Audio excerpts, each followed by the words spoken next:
FUA loved teaching cooking classes. She'd never expected to find herself instructing office workers, but over the past few months, her kitchen had become a bustling hub of laughter and learning for professionals seeking a creative outlet. Her husband, Kenji, often joked that her classes did more for people's spirits than any workplace could ever hope to. Kenji was the assistant team leader at his office, working under the seasoned yet notoriously gruff section chief, Mr. Abe. Kenji respected Mr. Abe deeply, but in the office, the man was known more for his intimidating presence than his warmth. Still, Kenji knew a different side of him, the one he rarely showed to anyone. Things changed drastically when Mr. Abe's wife fell ill. For months, he'd been a shadow of his former self, spending late nights at the hospital and managing work as best he could. Then came the surgery. Everyone had hoped that with his wife's successful recovery, things would go back to normal. But shortly after her discharge, she'd asked for a divorce, a decision that shook Mr. Abe to the core. The news spread through the office like wildfire. Mr. Abe, always so composed, seemed uncharacteristically lost. Kenji noticed that his once precise demeanor had begun to slip. His clothes were rumpled, he missed meetings, and he barely spoke to anyone. Concerned, Kenji tried to help however he could, staying late to pick up the slack or covering for Mr. Abe when things got overwhelming. One evening, Kenji came home with a troubled look on his face. As he sank into a chair in the kitchen, FUA, busy preparing dinner, asked, "Rough day at work?" "You could say that." Kenji sighed, running a hand through his hair. "It's Mr. Abe.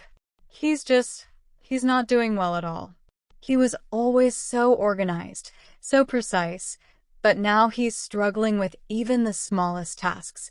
It's like he's lost his sense of direction." FUA set down her knife and turned to him, concern etched on her face. "Poor man. It sounds like he could really use some support." Kenji nodded slowly. "That's the thing.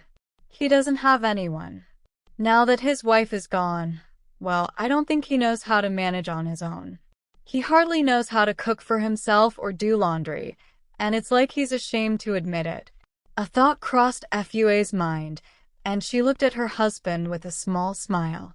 "Kenji, what if he joined my cooking class?" Kenji blinked, surprised. "Mr. Abe? In your class?" "Why not?" she said, a hint of excitement in her voice.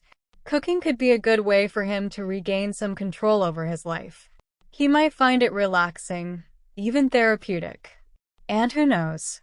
He might surprise himself. Kenji thought about it, his gaze softening. "That's actually a really good idea, FUA. I'm just not sure how he'd react. You know how he is, reserved, proud. But maybe if I suggest it gently." The next day, Kenji waited for a quiet moment before approaching Mr. Abe. He found him alone in the break room, staring at a cup of coffee as though it held the answers to his problems. "Mr. Abe," Kenji began, keeping his tone casual, "I wanted to ask, how are you holding up? If there's anything you need help with." Mr. Abe gave a half-hearted smile. "Thank you, Kenji, but I think I'm past help." He paused, his shoulders sagging. "I'm not even sure how to cook a proper meal. My wife always handled that." Kenji seized the opportunity. "Actually, my wife, FUA, teaches cooking classes. She specializes in helping people like us, busy professionals who never learn much about cooking. You might find it helpful." Mr. Abe seemed to hesitate, his gaze fixed on his coffee. Finally, he gave a slight nod. "Perhaps you're right. I suppose I could give it a try." That Saturday, Mr. Abe arrived at FUA's class. He was visibly uncomfortable, his tall frame stiff and his expression guarded. FUA greeted him warmly, introducing him to the others, all office workers who had found solace in her kitchen. "Welcome, Mr. Abe. We're so glad to have you here." "Don't worry. We all start somewhere," she reassured him, sensing his apprehension. The class began with the basics. FUA taught everyone how to chop vegetables and shared techniques for simple yet flavorful dishes. Mr. Abe struggled at first, his knife awkward in his hand, his movements rigid. But gradually, he began to relax, following FUA's instructions and even cracking a small smile when he managed to dice an onion without tears. As the weeks went on, FUA noticed a change in him. He arrived at class a little more at ease, his eyes brighter, his posture looser. He began to ask questions, seeking FUA's advice on everything from spices to meal planning. She could see a spark of pride in his eyes as he improved, the satisfaction of mastering something new. One evening, as they prepared a more challenging dish, FUA turned to Mr. Abe. "You know, you're becoming quite the chef, Mr. Abe." He chuckled, a genuine sound that seemed to surprise even him. "I never thought I'd find myself here, but it's been good for me. I feel like I'm learning to stand on my own 2 feet again." FUA smiled, encouraged by his progress. Sometimes, we just need a fresh start.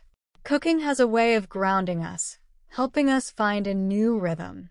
After the class, as they were cleaning up, Mr. Abe hesitated before speaking. "Thank you, FUA. For the first time in a long while, I feel hopeful." The weeks turned into months, and Mr. Abe became a regular fixture in the class. FUA had witnessed his transformation, from a man lost in grief to someone who was slowly rebuilding his life, one recipe at a time. One evening, Mr. Abe approached her with a look of gratitude. "FUA," he said, his voice filled with emotion, "this class has given me more than I can say. I've learned that I'm capable of change, of growth. And for that, I'll always be grateful." FUA placed a comforting hand on his shoulder. "Mr. Abe, it's been an honor to watch you grow. Remember, you're not alone. We're all here for you." With a gentle smile, Mr. Abe nodded, a renewed sense of purpose shining in his eyes. FUA knew that, while he still had a long road ahead, he had taken the first steps toward healing. And sometimes, she reflected, those first steps were the hardest ones of all.